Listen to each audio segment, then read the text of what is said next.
বলবো কি reference tab সম্পর্কে আজকে কিন্তু আমি বলবো রেফারেন্স ট্যাব সম্পর্কে কি কি কাজ করা যায় সেটাই কিন্তু আজকে শিখবো।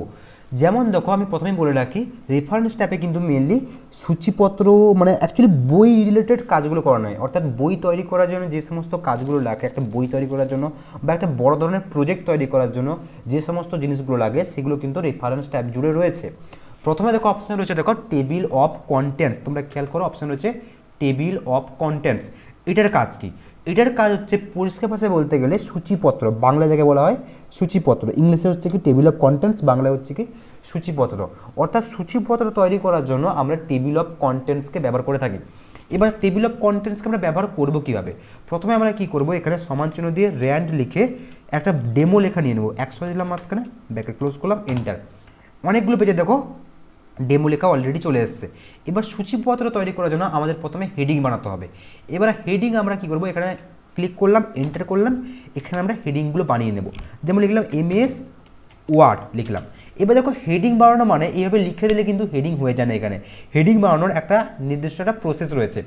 তার জন্য আমরা কি করব, পুরোটাকে এখান থেকে সিলেক্ট করব। পুরোটাকে সিলেক্ট করার পরে আমরা কি করব, এখানে অ্যাড টেক্সট বলে দেখো একটা অপশন রয়েছে, দেখো অ্যাড টেক্সট বলে একটা অপশন রয়েছে, এই অ্যাড টেক্সটে এখানে ক্লিক করব। অ্যাড টেক্সটে ক্লিক করলে তোমরা একটা অপশন পাবে লেভেল 1, লেভেল 2, লেভেল 3। এগুলো মানে হচ্ছে হেডিং 1, হেডিং 2, হেডিং 3। তোমরা হেডিং 1টা এখান থেকে চুজ করবো। এখান থেকে হেডিং 1টা নেওয়ার পর দেখবে তোমাদের এমএস ওয়ার্ডটা দেখো ব্লু কালারের অলরেডি হয়ে গেল। এবার কিন্তু এটা হেডিংয়ে পরিণত হয়েছে। তোমরা নর্মালি লিখলে কিন্তু নেবে না, এটাকে এমএস ওয়ার্ডে লেখার পরে তোমাকে এখান থেকে লেভেল 1 দিতেই হবে, তবে কিন্তু এটা হেডিং বলে পরিচয় গ্রহণ করবে। একইভাবে আমি সেকেন্ড পেজে এলাম, সাপোজ আমাদের এখান থেকে একটা নতুন টপিক স্টার্ট হচ্ছে, এখানে ক্লিক করলাম, এন্টার করে লিখলাম এমএস এক্সেল লিখলাম। এটা আমাদের সেকেন্ড টপিক। এই সেকেন্ড হেডিংটাকে আমরা সিলেক্ট করব, দিয়ে যাবো কোথায়, লেভেল 1-এ, অ্যাড টেক্সট, সেখান থেকে করবো কি লেভেল 1 দিলে এটা আমাদের লেভেল 1 অর্থাৎ হেডিং 1-এ কনভার্ট হয়ে গেছে। একইভাবে আমি আবার এলাম, এখানে আসার পরে এখানে ক্লিক করব, ক্লিক করার পর করলাম কি এমএস সাপোজ পাওয়ার পয়েন্ট, আমি এখান থেকে লিখে দিলাম। এবার এটাকে আমি হেডিংয়ে পরিণত করব, তার জন্য আমরা কী করব, সিলেক্ট করব, দিয়ে যাবো কি অ্যাড টেক্সট, সেখান থেকে কি লেভেল 1। মনে রাখবে লেভেল 1 কিন্তু করতেই হবে, লেভেল 1 না করলে কিন্তু হেডিংয়ে পরিণত হবে না, আর হেডিংয়ে পরিণত না হলে সূচিপত্র কিন্তু কখনোই তৈরি হবে না। তো সবগুলো কিন্তু মানে মেনলি হেডিংগুলো কিন্তু অবশ্যই লেভেল 1 এখান থেকে করবে। এবার দেখো লেভেল 1 হয়ে গেছে, লেভেল 1 হলে কি একটু বড় হয়ে যায় লেখাগুলো এবং দেখবে মানে গ্রিন কালারের অলরেডি হয়ে যায়। এবার দেখো আমাদের কাছে 3টে হেডিং রয়েছে, আমি আর একটা হেডিং এখান থেকে নিয়ে নিই, এখানে এলাম, এখান থেকে আর একটা চ্যাপ্টার স্টার্ট হচ্ছে এমএস সাপোজ আউটলুক দিলাম। এটাকে আমরা সিলেক্ট করলাম, সিলেক্ট করে অবশ্যই অ্যাড টেক্সট লেভেল 1 এখান থেকে করবো। এবার দেখো হেডিং তো তৈরি হয়ে গেছে, কিন্তু হেডিংগুলোকে তৈরি হওয়ার পর আমাদের কাছে কী করতে হবে, এগুলোকে সূচিপত্র দেখাতে হবে। অর্থাৎ সূচিপত্রতে কী থাকে যে কোন পেজে কোন লেখাটা আছে, যেমন এই চ্যাপ্টারটা এই পেজে আছে, এই চ্যাপ্টারটা এত নম্বর পেজে, এই চ্যাপ্টারটা এত নম্বর পেজে আমরা দেখতে পাই সূচিপত্রতে। সেমভাবে আমরা এখানটায় বানাবো। তার জন্য কি করব, আমরা প্রথমে একটা ব্ল্যাঙ্ক পেজ নেব। তো আমরা এখানে একদম ফার্স্টে ক্লিক করলাম, দিয়ে যাবো কোথায় ইনসার্ট অপশানে, সেখান থেকে ব্ল্যাঙ্ক পেজে ক্লিক করব, ব্ল্যাঙ্ক পেজ চলে এলো। এবার এই ব্ল্যাঙ্ক পেজের মধ্যে আমরা কী করবো, সূচিপত্রটাকে অ্যাকচুয়ালি তৈরি করব। এবার দেখো সূচিপত্র তৈরি করার জন্য আমরা অলরেডি আগে কিন্তু হেডিং বানিয়ে নিয়েছি, এমএস ওয়ার্ড, এমএস এক্সেল লিখে লেভেল 1 দিয়ে এগুলোকে হেডিংয়ে পরিণত করে দিয়েছি। এবার সূচিপত্র তৈরি করার জন্য কী করতে হবে, রেফারেন্স মেনুতে যাব, রেফারেন্সে যাওয়ার পরে এখানে একটা অপশান রয়েছে কি টেবিল অফ কন্টেন্টস। এতক্ষণ কাজ করেছিলাম কোথায়, অ্যাড টেক্সটে, এবার যাবো কোথায়, table of contents. Table of contents এখানে ক্লিক করলে, টেবিল অফ কন্টেন্টসে ক্লিক করার পর দেখো কিছু অপশন খুলে গেছে টেবিলের ডিজাইন। এখান থেকে যে কোনো একটা স্টাইল এখান থেকে নিতে পারো। আমি সাপোজ এই স্টাইলটা এখান থেকে ক্লিক করলাম, স্টাইলটা ক্লিক করার সঙ্গে সঙ্গে দেখো চলে এসেছে টেবিল অফ কন্টেন্টস। বলে দিচ্ছে দেখো এমএস ওয়ার্ড আছে 2 নম্বর পেজে, এমএস এক্সেল আছে 4 নম্বর পেজে, এমএস পাওয়ার পয়েন্ট আছে 6 নম্বর পেজে, এমএস আউটলুক আছে 8 নম্বর পেজে, যেভাবে অ্যাকচুয়ালি সূচিপত্র থাকে। আচ্ছা এর একটা সুবিধাও রয়েছে, যেমন দেখো সাপোজ আমি এমএস পাওয়ার পয়েন্টে যাবো, এবার এমএস পাওয়ার পয়েন্ট রয়েছে কত নম্বর পেজে, 6 নম্বর পেজে। যদি আমি দেখি দেখো আমাকে এইভাবে স্ক্রল করে করে করে খুঁজতে হবে 6 নম্বর পেজ কোথায় আছে, এই যে এখানে আছে 6 নম্বর পেজ।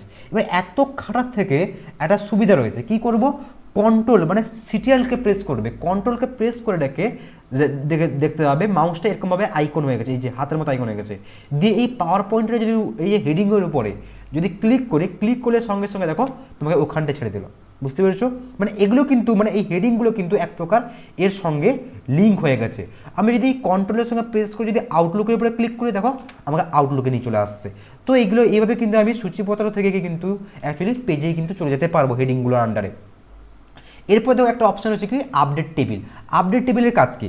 সাপোজ আমার মনে হচ্ছে আমি কোনো একটা হেডিং মিস করে গেছি, সাপোজ কোনো একটা টপিক মিস করে গেছি, তো আমি এখানটা এলাম, এখানে আসার পরে আমি আবার একটা হেডিং বানালাম।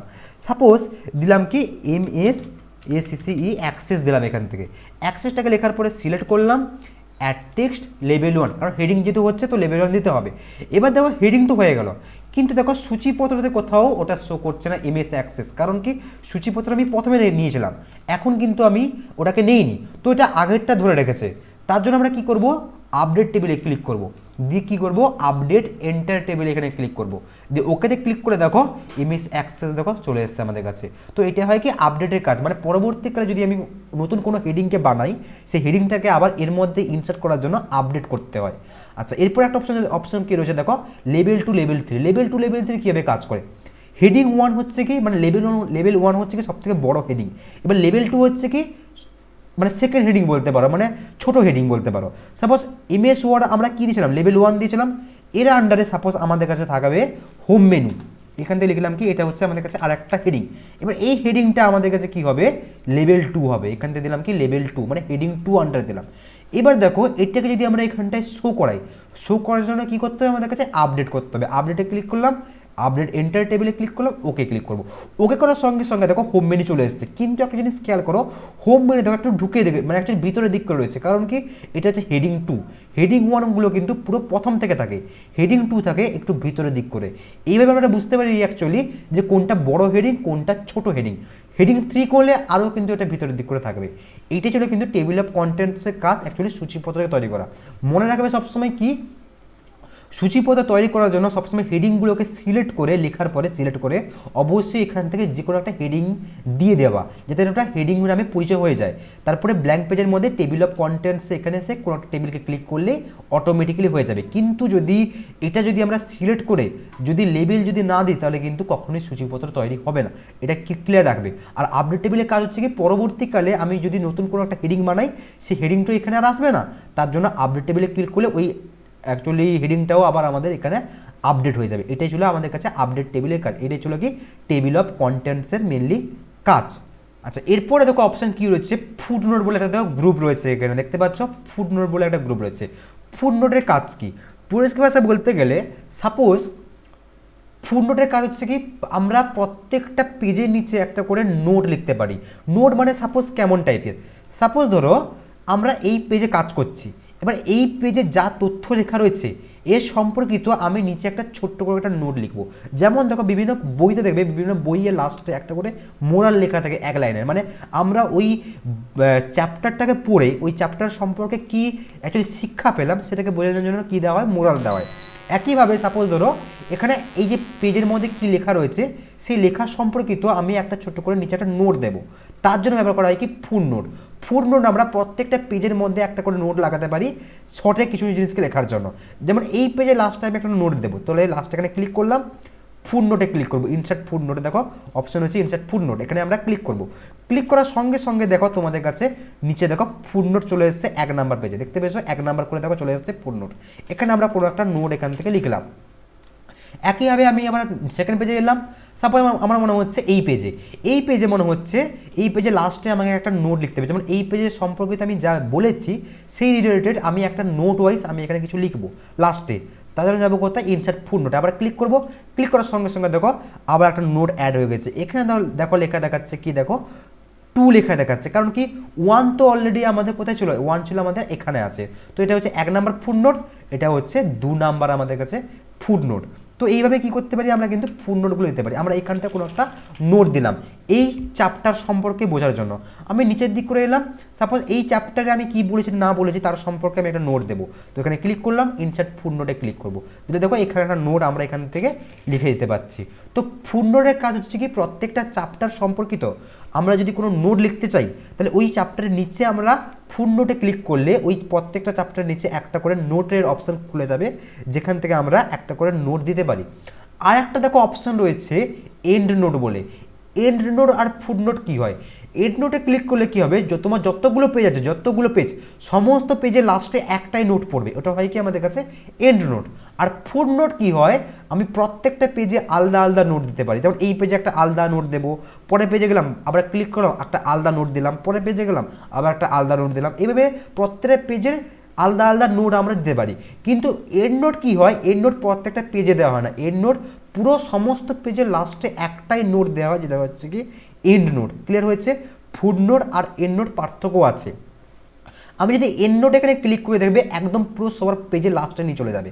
ক্লিক করলাম, দেখো একদম সবার পেজে লাস্টে চলে এলো অটোমেটিক্যালি, এবং আমরা এখান থেকে কোনো একটা নোট এখান থেকে লিখে দিলাম। ঠিক আছে, এইটা ছিল আমাদের কাছে এন্ড নোটের কাজ। আর ফুড নোট কী হবে, ফুড নোট তুমি প্রত্যেকটা পেজের মধ্যে সবাই মনে হচ্ছে এই পেজের মধ্যে আমি লাস্টে কোনো একটা নোট দেবো, তো ক্লিক করলাম, ইনসার্ট করলাম, ইনসার্ট করার পর দেখো এখানে আবার নোট খুলে গেল, এখান থেকে আমি আবার কোনো একটা নোট এখানে লিখতে পারলাম। তো ফুড নোট কী হয়, প্রত্যেকটা পেজের মধ্যে আলাদা আলাদা নোট হয়। আর এন্ড নোট কী হয়, পুরো সমস্ত পেজের লাস্টেই একটা নোট পড়ছে। এগুলো আমরা প্রত্যেকটা টপিককে কিছু শর্ট ভাষায় এক্সপ্লেন করার জন্য আমরা একটা নোট দিতে পারি। ঠিক আছে, এইটাই ছিল কাজ। এরপর দেখো অপশান হচ্ছে, দেখো নেক্সট, ফুড নোট, এই সমস্ত কাজ রয়েছে। এগুলো মেনলি কী থাকে, অ্যাকচুয়ালি খোঁজার জন্য। সাপোজ আমি পুরো উপরে গেলাম, উপরে যাওয়ার পর আমি কি করলাম, এখানটায় ক্লিক করলাম, একদম পুরো সমস্ত পেজের পুরো ফার্স্টে এখানে ক্লিক করলাম। ক্লিক করার পর আমি তো জানি না কোথায় কোথায় নোট লাগানো আছে, তো এইভাবে স্ক্রোল করে করে তো আমরা দেখতে পারি খুব সোজা। তাছাড়াও আমরা কি করতে পারবো, আমরা পুরো পেজের ফার্স্টে ক্লিক করলাম, মনে রাখবে পুরো পেজের ফার্স্টে ক্লিক করতে হবে। তারপরে আমরা যখন এখানে ক্লিক করে যাব নেক্সট ফুড নোট, ক্লিক করলাম, দেখো বলছে এখানে হচ্ছে নেক্সট ফুড নোট, এটা হচ্ছে 1 নম্বর ফুড নোট। আবার নেক্সট করো, পরে পেজে চলে এলো, এখানে একটা ফুড নোট।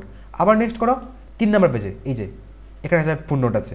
আবার নেক্সট করো, তারপরে পেজে নিয়ে চলে এলো। এইভাবে আমরা ফুড নোটটাকে দেখতে পারি।